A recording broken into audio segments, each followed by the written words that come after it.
Yo, what's going on, everybody? Been a minute, almost 2 weeks, in fact, since the Monday before I left for Chicago. I'm going to unpack what I saw at Wrigley, specifically as it pertains to the St. Louis Cardinals. They stumble a bit. They get swept at Wrigley and then drop 2 of 3 to the Philadelphia Phillies. I'm also going to talk some NFL. Specifically, we're going to talk about Odell Beckham because he just keeps coming up in the news as it pertains to the Browns and what their season's going to look like. We're going to talk about the Dallas Cowboys, America's team. They have some contract extensions that they are not going to hand out to some of their key players. But before we get to any of that, the most pressing topic on episode 16 of the podcast, Keith Olbermann and his comments yesterday regarding the St. Louis Rams. The St. Louis Rams have been dug back up here in St. Louis, and everyone has their pitchforks out, and they're pointing at Keith Olbermann. The reason it was brought to light is because the St. Louis Blues are playing the San Jose Sharks in the Western Conference semifinals. However, before it was known that the Blues would be taking on the Sharks, there was a possibility that they would be taking on the Colorado Avalanche. And of course, their controlling owner is Josh Kroenke, the son of Stan Kroenke, who of course is the Rams owner. And he orchestrated the move from St. Louis back to Los Angeles. And the reason it was brought back up is because longtime ESPN analysts, or not analysts, sportscaster. He's held various roles. I know he's even dabbled in some play-by-play. I caught one of those games, and it was absolutely awful. But Keith Olbermann tweeted this out. Often I disagree with fan umbrage. In this case, I can't understand it. St. Louis stole the money-printing Rams from SoCal by bribing Georgia Frontiere. By what self-righteous, hypocritical standing does St. Louis have a complaint because SoCal stole them back? Spoiler alert, none. I think the only thing true about, as far as substance in that tweet, is the fact that St. Louis stole the Rams from SoCal, which is in fact true. The Rams were able to convince Georgia Frontiere to bring the team here prior to the 1995 season. However, Keith, the reason why they were able to do that is because the Rams were not printing money. Far from it. They couldn't get any money. Georgia had no faith in the stadium plans that were being concocted over there by, I believe it was Lee Steinberg at the time, the now agent of many players, specifically in baseball, but also star quarterback Patrick Mahomes of the Chiefs. I think he was in on some of those, but at the time, the Rams were making no money. Keith, they had to leave Los Angeles, actual Los Angeles, because they were in Anaheim. They were in Disneyland. They were making so few dollars that Georgia had to take this bribery, if we want to use your words. I call it a sweetheart deal.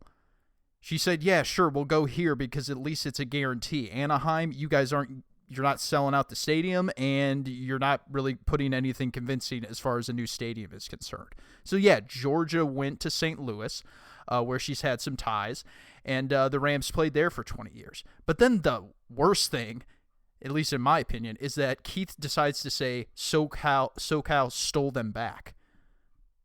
Yeah, Olbermann, guess what? There was no campaign for the Rams to come back. Nothing of actual momentum. Of course, you have the, Rams, the guys wearing the horns out in Los Angeles. If the Rams ever played like in San Francisco, back when they were in St. Louis during those California trips and such, you would see some of that. But there was no actual momentum from the Los Angeles area to have Kroenke bring the team back. Kroenke decided to move the team there, and then Los Angeles said, oh, okay, you're here.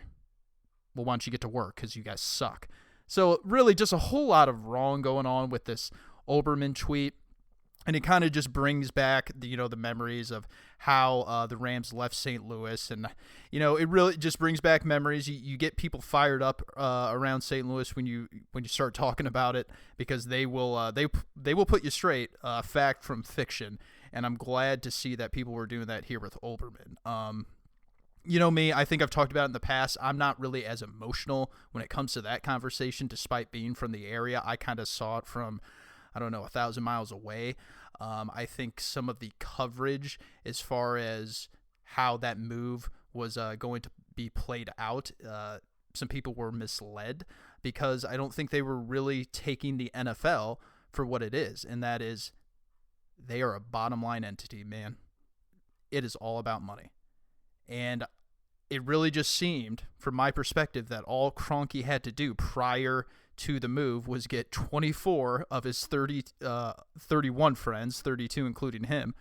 He needed 24 votes, 23 others, to move that team to LA, because he was able to convince them that his Taj Mahal out there is worth a hell of a lot more money, both to him and the rest of the league, than anything that's going to be built in St. Louis. St. Louis thought that they were going to be protected by the NFL, by the basically farcical bylaws that are relocation. They're just in there to be in there, but really they're not abided by.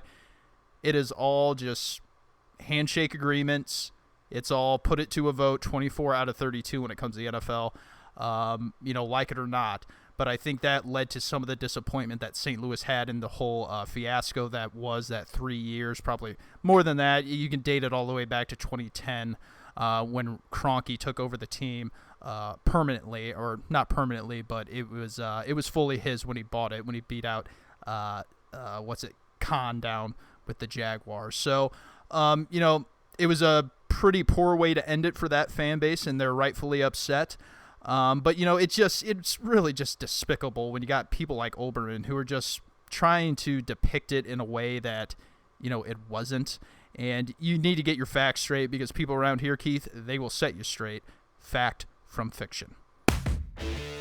Moving on from moving, talking about a team that will never move, the Dallas Cowboys. They have made some headlines here recently because they have some contracts to either dole out or not. And Stephen Jones, the chief operating officer, I believe that's his title, but he operates with Jerry. He's the owner / GM, and he's talking about the benefit of players, specifically the ones that are next in line, about the perks that come with being a Dallas Cowboy and why that is a negotiating tool that they're using. When it comes to contracts. He talked about endorsement opportunities, life after football, specifically TV, and how that is something that they use and something that they should consider when drawing up their contracts, at least their agents, the football players. It really is one of the more unique things about playing for the Dallas Cowboys. Not only do you have the opportunities after football, and let's face it, we had one just this past year with Jason Witten. He went off the field into the broadcast booth, and really there was nothing, enticing about Jason Witten, his personality. Obviously, he's a productive player, he's a Hall of Famer. But, it's specifically, he played for the Dallas Cowboys. If he's a, Buffalo Bill, I don't think he gets that opportunity, even though he's a Hall of Famer. It was an absolute disaster. He's now back on the field, but it just goes to show. Michael Irvin, very good player. Hall of Famer, in part because he has 3 Super Bowl rings with the Dallas Cowboys. It's one of many things about playing for the Dallas Cowboys that really is a benefit to you that's unique from other teams. The thing that the Joneses have always sort of laid the foundation for as far as their franchise is that when you play for us, you're not only glorified nationally, but also you are a part of our family. It's a family operation with the Dallas Cowboys. You see the way those guys are treated when they come back, all those Hall of Famers, even not Hall of Famers. They're part of the Jones family. It's work hard, play hard. We know that we're a national brand. We know we get a lot of attention. We know that Dallas can be somewhat of a sin city. If you want to go out and have some fun while also producing on the field, we have your back. Even when you are no longer a Cowboy. Example, Dez Bryant last summer. He's hanging out with Jerry Jones at a concert at AT&T Stadium. A few months after he got cut, Jerry hangs out with plenty of his players still, even after he cuts them. The Dallas Cowboys are a family operation. We take care of you when you're in trouble. Examples, Ezekiel Elliott. Jerry Jones sued the league.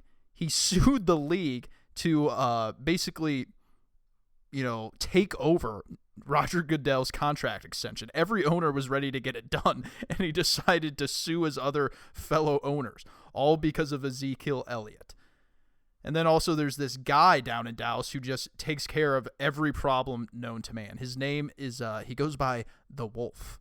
His real name is David Wells, but he's called The Wolf. Google it sometime. It's a very interesting situation that they have going there. Every organization has, I'm not going to say, fall guy's a bad word for it, but basically just someone that makes problems go away. Anywhere from a player, being out at a club and punching someone into the face to actually, actual, problems within the locker room. This David Wells guy actually lived with Des Bryant for a few years. Pac-Man Jones actually lived with him while he was coming off his year-long suspension with the Bengals. He played with the Cowboys the following year. But the Dallas Cowboys have a unique operation going on. You are treated like family. You are treated like royalty from those around you. And it brings you all these endorsements, these career opportunities after football, namely television and such. But guess what? Because of that, we expect you to take somewhat of a discount when we offer you long-term contracts. We expect you to have our back. Not only on contracts, but when you have polarizing issues such as the national anthem. What did Jerry Jones say? Toe on the line, hand on the heart. I have your back on everything.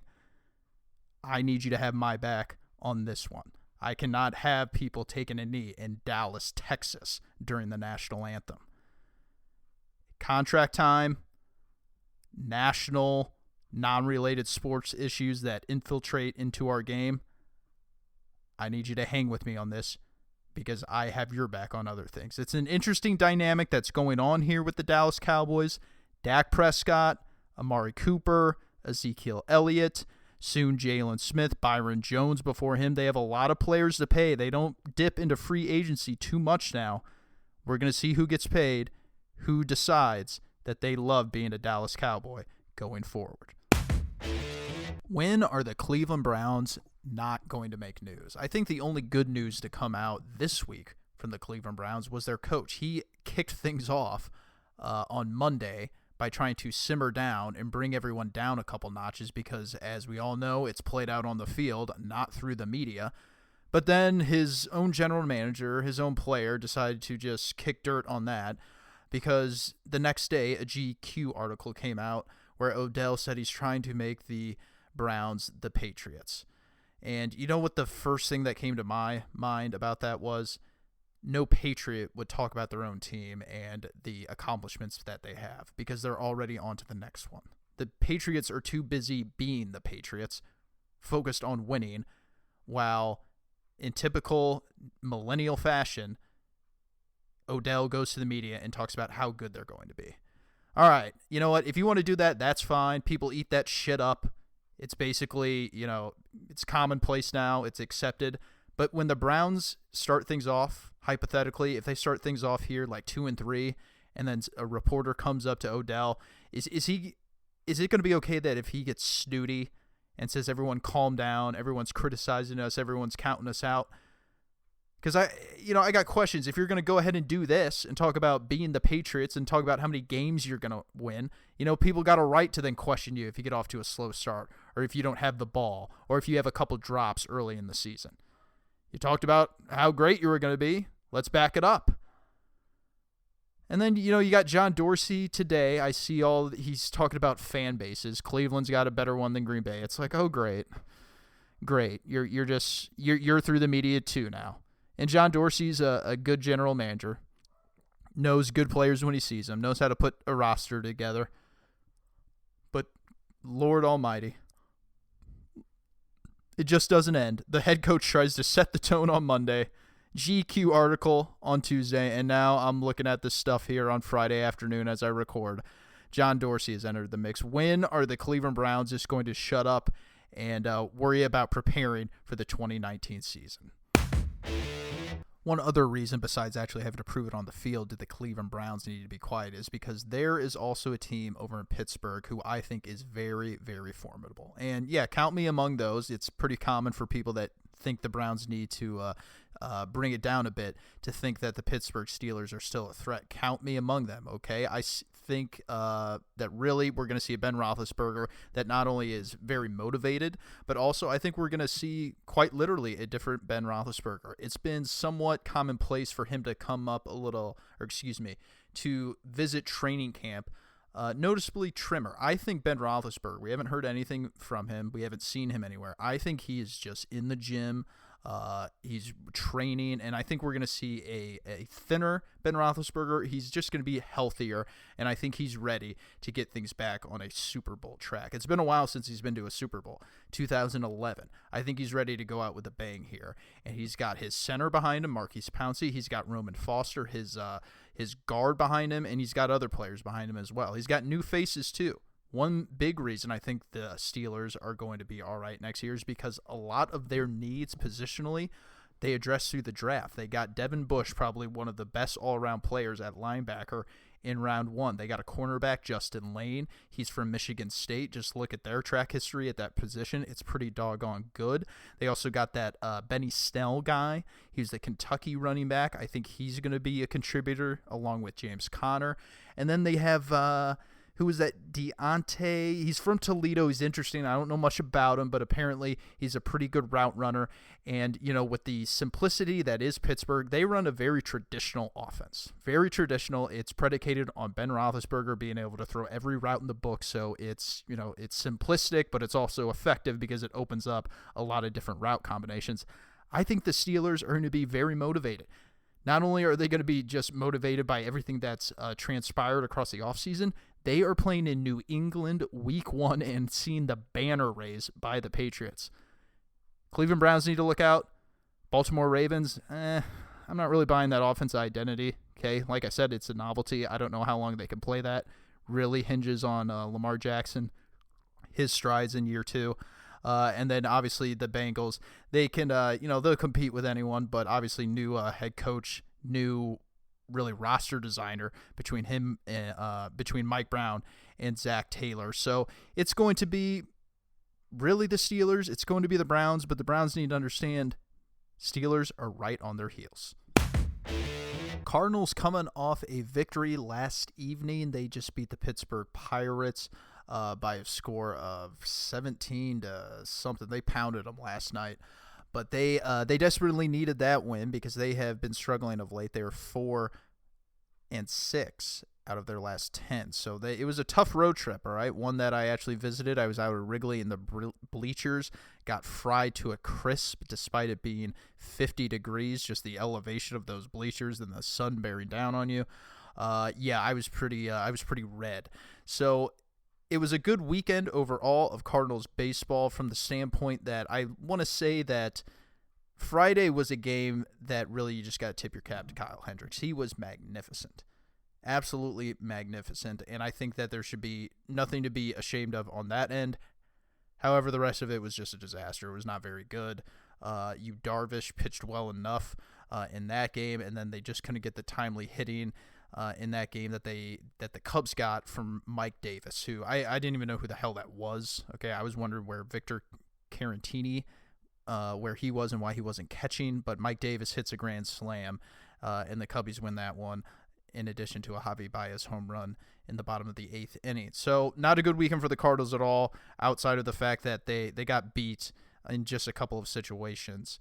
However, things are going to be able to get better. I think they go to Atlanta next week after they finish things up here with the Pirates, and then they go down to Texas. That should be some winnable games. And then they get their crack at the Cubs and the Phillies once again a couple weeks from now. But overall, I think this is shaping up to be a pretty strong Cardinals team. The most encouraging sign, I think, is the fact that the Cardinals are actually swinging the bats. Yes. They are swinging at strikes and they are making contact. And I'm not one of those that thought they need to cut down on the strikeouts, okay? Because their strikeout rate last year was actually average, okay? Their walk rate, it was actually okay. They're keeping that up this year, actually cut down on the strikeouts a little bit, which is good. But the main thing that they're doing, they're swinging the bat.